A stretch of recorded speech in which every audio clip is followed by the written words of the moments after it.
gals, welcome back to the Nerd Castle for the next episode of Kona. You know, I was thinking about it, like I'm pronouncing it like the Hawaiian way, because Kona is like Kona coffee and stuff like that.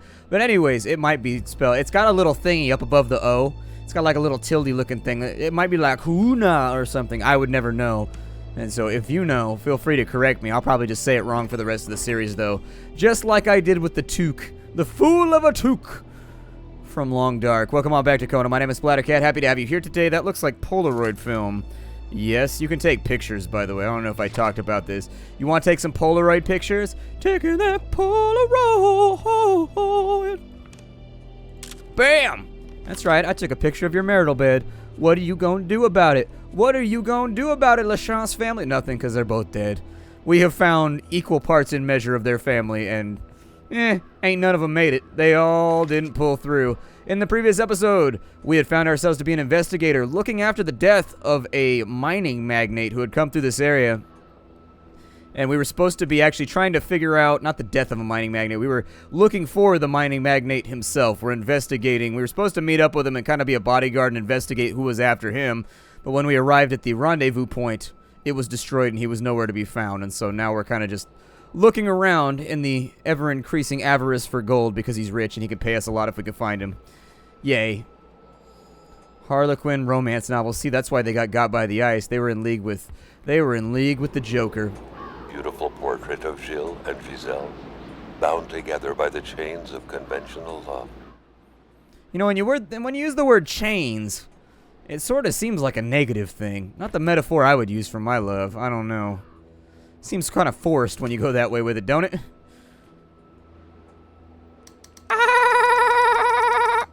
Sorry. I do it in real life, too.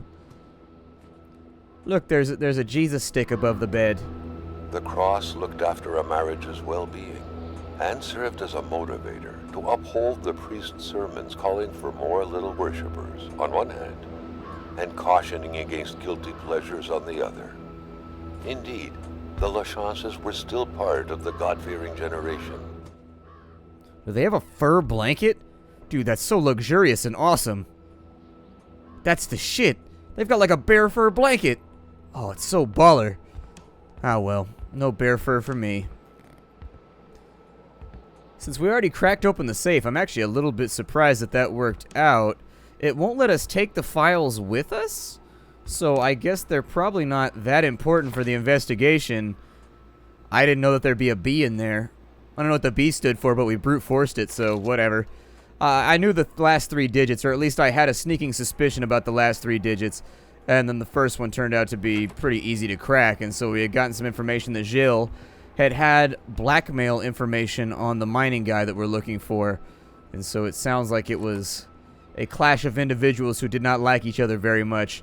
One of whom has the power to disappear somebody. And the other who has all kinds of unsavory information on the first. Put that flashlight away. I don't think it has batteries or anything of that nature. What happens if I jump off the stairs? Nothing bad? Good. I was hoping nothing bad would happen. I think we've done everything at this location. I'm not seeing too much else around that I really want to spend time on. So let's jump on out. We're starting to get a better picture of the storyline, though, and the sequence of events. And since we're an investigator, that's usually... What is it up? Like, being a private investigator seems like a really shady job. Like, it just seems shady to me. Like, your job is just to, like, follow people around and, like, document what they're doing for parties that have not been vetted properly or, like, legally. I don't know, man. The whole idea of a private investigator seems kind of odd to me. It looks like we missed a house over here. Is there a house on the left? Oh, there is. Looky there. Okay, I missed the driveway because it had this big berm in the front. Cool. Let's go see what's inside this house. There will be some chugging. The game uses kind of, this used to happen a lot on like the PlayStation and the PlayStation 2, where essentially if you were doing anything open world, it was a method called chunking, where when you cross an invisible boundary on the map, it loads the next sector while you're going through, and that's to avoid load screens or whatever. And so sometimes you might get some chunking. As I said, this is a pre-release build of the game. It has not been polished. It has not had, you know, everything taken care of. The game is actually entering beta in a couple of days, which is the bug polishing time period where all the content is complete and they start messing around with the polish. What is this over here? Is a totem? That's kind of badass. I kind of want one. I wonder if it protects from spirits or what it does. I mean, there definitely seems to be something roaming around in the woods, like setting people on ice. And I don't want to be that guy. Let's look around. I'm going to look around outside first. Just make sure there's crossed trees over there. I don't know if somebody did that on purpose or if that was an... Is the door open over there? I think it's just painted the same color as the background. Amateur seesaw! Amateur seesaw! Seesaw me! Somebody sit on the other side. Let's go. Let's do this thing. Somebody put their infant daughter on the other side. Whee! Swah! And then just launch her into orbit. It'd be fun for a couple of seconds, and then you'd have to deal with the outcome. Okay, fine. A small child. We won't make it an infant. A child who is capable of maybe landing on their feet after I launch them into the sky. Although they're... smiled at the sight of the nicely protected garden. Hopefully, the Bedards had managed to dig every last potato out before the sudden snowfall. Yeah, I was going to say, unless they're farming snow, they don't appear to be doing a very good job of farming. It looks a little empty. Maybe they did too good of a job of farming and they got it all cleaned out before I got here. What's up with these trees over here? I kind of want to look at it. I don't know. It stands out to me. It's odd.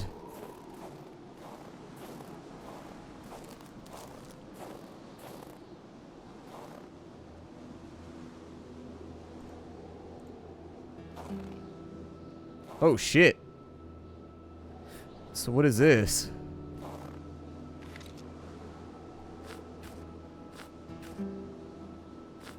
Do you hear a car horn? I heard a car horn. Huh. What are the chances? I thought that looked odd. Yeah, I think I definitely hear a car horn.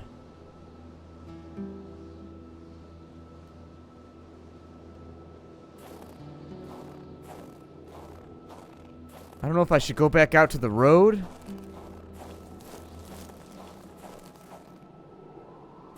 Yeah, there's definitely a car horn. Oh, shit.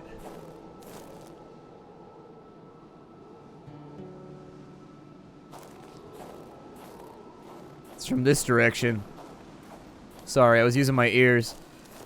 I'm basically legally blind. I got really bad eyesight, and so I tend to use my ears for things. And so you may notice in video games on occasion I'll rotate the camera around. Yeah, somebody needs help. Somebody's honking. Let's go see if we can assist. But I tend to use my ears a lot more than my eyes, which is really sort of unfortunate because I've burned out my ears too when I was playing in the band for so long. You spend 10 years sitting in front of a monitor getting your ears blown out and kind of ruins your advantage there. Those might be trail markers. I don't know if those are natural or man-made. But, oh, it looks like there's a hunting shack out here.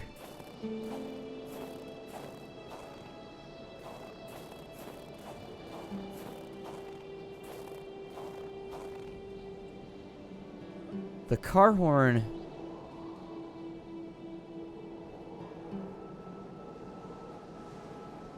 It's from over there.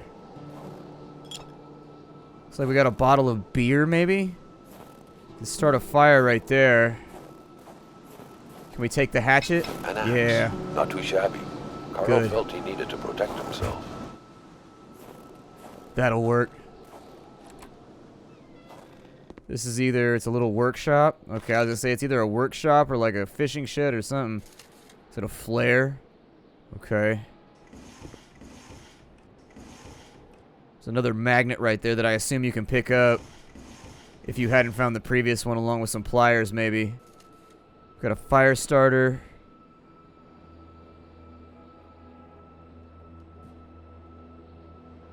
I know, amigo, give me a minute. Some Polaroids.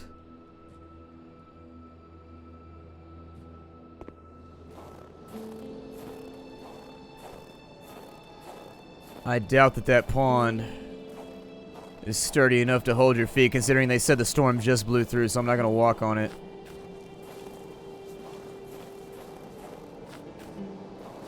Trying to find a way to that car, but it won't let me get up the rubble right there. Maybe we can go around the edge. There were some wolf tracks leading off over this way, and I think it would be wise at this point. Let's get ourselves the axe out just in case. See if we can find those tracks again. There they are.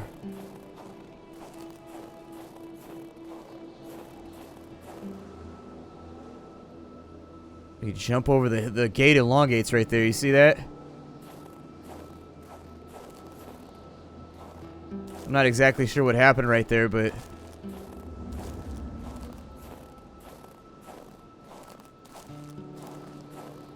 Where are we even at right now? I wasn't aware that there was going to be locations we can unlock out here. So yeah, the little stars appear to be locations that we found, like things that are not on the map. Little points of interest or whatever else. We're getting further away from the car. How cold are we, though? I gotta warm up. Unfortunately, whoever's over there honking, we're gonna have to give it a wide berth for right now. I hope they don't put the dog out in that thing during the winter. That seemed like a shame to me. My dad always talked, when I was a kid, my dad was like the classic dad. It was so cold. Already Carl did not feel his toes anymore. My dad was one of those classic dads where like he pretended like he disliked all of our pets, but in reality you come downstairs at like 1 in the morning to get a drink of water, like use the bathroom or something, and he'd be sitting there with like the dog on. Right away, he wouldn't find a soul in this house either. People appear to be missing. This one looks a little bit more colorful than the last couple, though. It's kind of nice. They leave something in the oven. Anyways, that was my dad. My dad always talked like he hated all the animals in our house, and then you come downstairs at 1 in the morning to get some water, and he'd be sitting there like cuddling the cat or the dog or something. He'd be like, I don't know how he got up here. I keep telling him no, but he just gets in my lap anyways. Dumb dog. I knew my dad liked the dog, though, because he built a dog house with like a heater inside of it. Like, basically, it was a dog house that had its own, like, heating unit and, like, a bunch of other stuff in the winter. Always bitching about the dog and how much he disliked him, and yet he was always working on those giant projects to make the dog more comfortable. The fantasy. Matthew had yet to add murder to his curriculum. He was fond of new experiences, especially the most thrilling ones, and taking the life of a flesh-and-bone individual who the night before was still able to think, dream, fantasize, calculate, read, and held the promise of exhilarating sensations. Unlike Raskolnikov, it wasn't about axing an old Jewish hag to pieces to test some lunatic theory. Not at all. Matthew just wanted to know how it felt. It seemed so simple. Horribly simple. He didn't have any particular victim in mind. Like most people, his desires ran quite wildly, so he only had a vague idea of them in mind. He pondered using a rifle or a knife, assassinating a young girl or an old man. He tried to focus on practicability. His victim would have to be defenseless. Bodybuilding wasn't exactly Matthew's strong suit. He would have to act spontaneously, but not too much. He wasn't that eager to learn what spending the rest of his life in prison would be like. Some experiences just carry too high of a cost to be worth it, really. Yikes. I think somebody's working on a horror novel over here. Or at least a thriller. She's writing thrillers because she's snowed all up inside her house, and I thought you didn't even know, so she is in her house all snowed in. Woo! Stop honking. Just one more move and White is checkmated. Game over. It seems the game was abandoned right before the final strike came down. Why would you let a game get to that point anyways? Normally both players realize once the other one's won. Like, they went down to the line on that one. I don't know, maybe it's another metaphor. Power on. Hey, we've got lights. What have we got going on in here? Oodles and oodles of foodles. You know, I don't even know if, like, the food system or anything else, or maybe it is. Maybe that energy thing right there. We're almost out of energy. Search these cabinets real quick for anything else. Nothing inside the knife drawer. Are we cold right now? I think we might be cold. The vision's getting all blurry. Anybody want a free hat? A free Pharrell hat? Anybody? Here's your chance if you ever wanted to dress like Pharrell.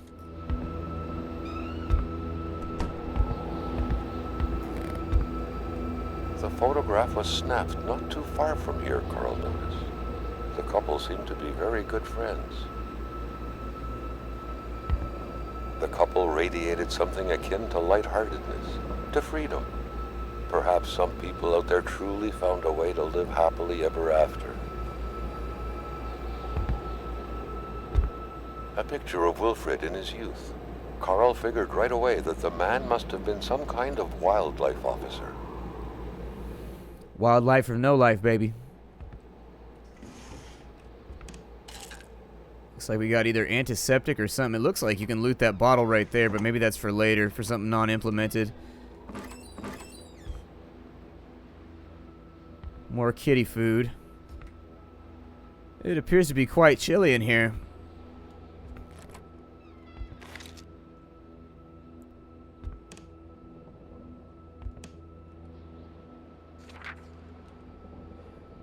The first time he met... Oh, that's the third one. We'll read them in order.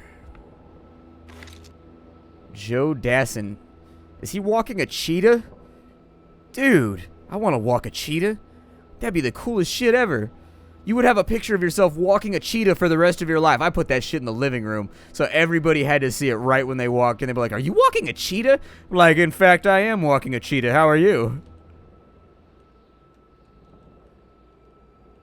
Doesn't look like we can use it. All manners of clothing were gone, as if the Roys drove out of town with their closet in tow. The Roys were a fascinating couple.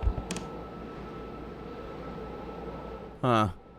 All manners of clothing were gone, as if the Roys drove out of town with their closet in tow. The Roys were a fascinating couple. I guess it must... the dialogue doesn't match the subtitles right there. Must not be implemented yet. Is this part 2? Oh, that's not what I wanted. I touched it wrong. I touched the paper wrong. That's part 4. So where the hell is part 2? There we go. Let's light this house up. Get a little bit brighter in here. Part 2 is either in here somewhere. Maybe not. How cold am I? It looks like we're holding steady. Maybe I'll stand next to a fire for a bit and try and fix that shit once we get a little bit further in. Is there anything inside their broom closet? No. Some marbs, just in case. Get yourself some readies. There we go. It was around that time that Matthew met Beatrice. Of mediocre beauty at best, the girl with her distinctive features, cheeks covered with large pox-like freckles, a Jew nose, oily forehead, tired but vibrant eyes, shaded red hair, slender as a child body, and a chirpy laugh. You name it, was the very image of innocence. That happened to be precisely the kind of victim Matthew was picturing in his mind, though. One night, as he was contemplating the ceiling from his bed, he swore to himself again and again, "I'll kill her." His dreams were later filled with images of the imminent crime. He had come up with a simple enough plan. One fine evening, he would visit her place to become familiar with the area's intricacies and feel closer to the impending murder, and to slowly dig into Beatrice's thoughts, desires, dreams, and abilities. This way, he would be able to get a concrete sense of what his sinister deed would be stripping away from the very fabric of life. The whole thing would take 2 days, a week at most. Man, Matthew's kind of a sick little bastard, ain't he? Oh, it's Konopoly.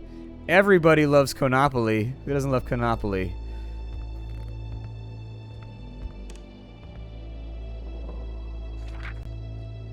The first time he met Beatrice, however, she unexpectedly revealed her troubled origins to Matthew.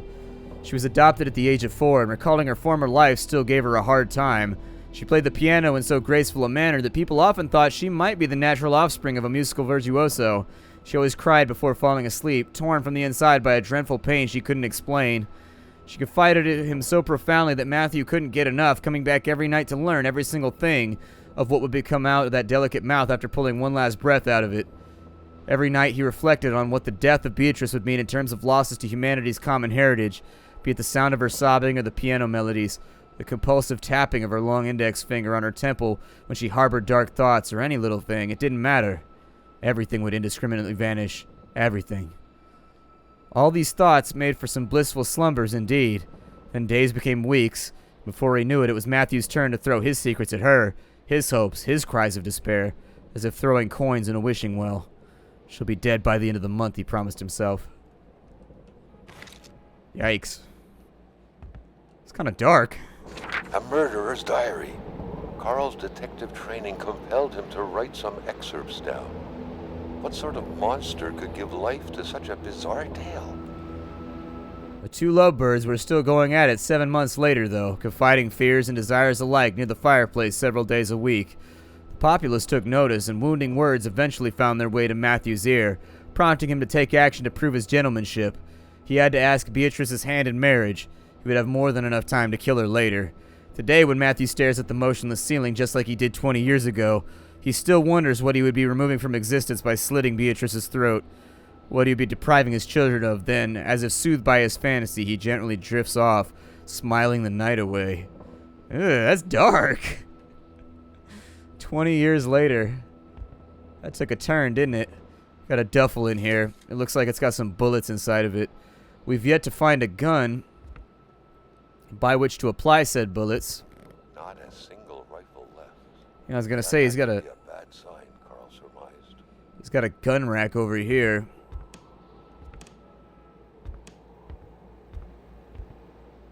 I'd have a gun too if I lived out in the middle of nowhere like this. Faux surely. Sometimes you gotta blap somebody that comes into the neighborhood. I don't know. Ain't nobody gonna help you this far out in the middle of nowhere. What you gonna do? Call the police? Nope.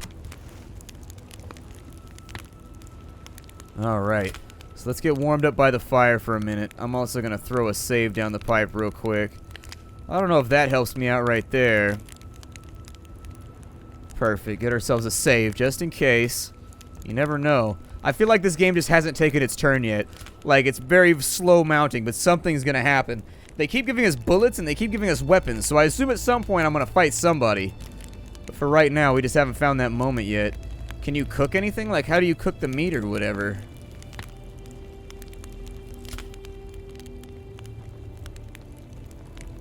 So we got beer bottles. We picked up the meat. Where is it hiding at? Oh, you equip the meat? Can I eat it? Like, what do I do? Oh, you throw it. Okay, so that's probably to maybe draw wolves away or something? Alright. That makes sense. Oh, you can rebind these. That's good, because I did want to rebind these. So we'll put the hatchet in the 1 slot.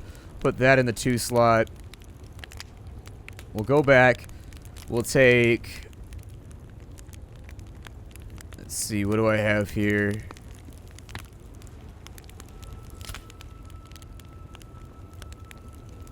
Put that in the 4 slot. That feels a bit better to me because I need to be able to get a weapon out at like a moment's notice just in case shit hits the fan. Looks like I chop people's houses up too. Wow! Every time I see that bread right there, I get hungry. I love fresh bread. Like you go to the deli and get fresh bread. Oh shit, that's one of the finer things in life right there. That is one of them finer things. That cabinet opens outwards.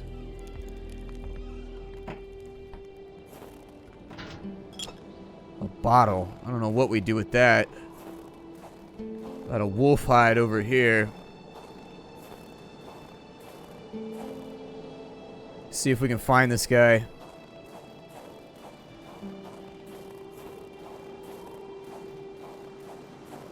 I think we may actually have to go back down to the road. Huh. These tracks are leading on forever.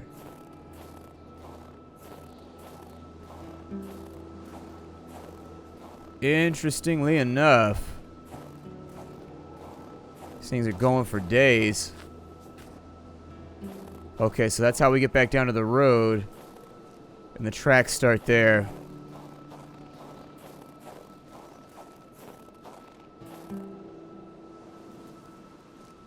Thought I heard something, sorry.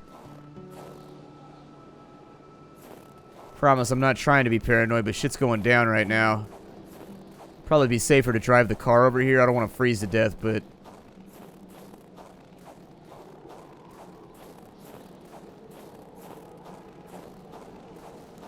Maybe it's that car we went past. Maybe they crashed. It seems likely. It could have happened. I do wish there was a way to disable the film grain effect that the game has. Yeah, it's definitely over here. I'm not a big fan of film grain. It's actually turning into more of a mystery game than I thought. I thought it was going to be like an open world survival game. And so I started playing it for a little while last night. But actually it appears to be more of kind of like a mystery... Not even like a mystery thriller. Kind of like a mystery suspense open world game. Kind Kind of an interesting combination that I didn't expect.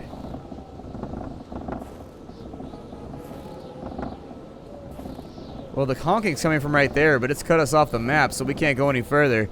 That's it. I think I'm going to break the episode off right here. I'm going to walk back to the house that we were just in with the murder story. We'll investigate the other houses that are over the hill that we parked our car in front of.